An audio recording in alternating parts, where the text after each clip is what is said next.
بسم الله الرحمن الرحيم والشمس وضحاها والقمر إذا تلاها والنهار إذا جلاها والليل إذا يغشاها والسماء وما بناها والأرض وما طحاها ونفس وما سواها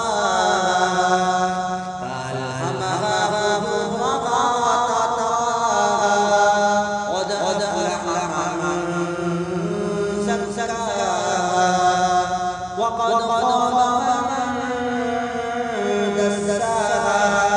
كذبت ثمود بطغواها إذ انبعث أشقاها فقال لهم رسول الله ناقة الله وسقياها فكذبوه فعقروها فدمدم عليهم ربهم بذنبهم فسواها ولا يخاف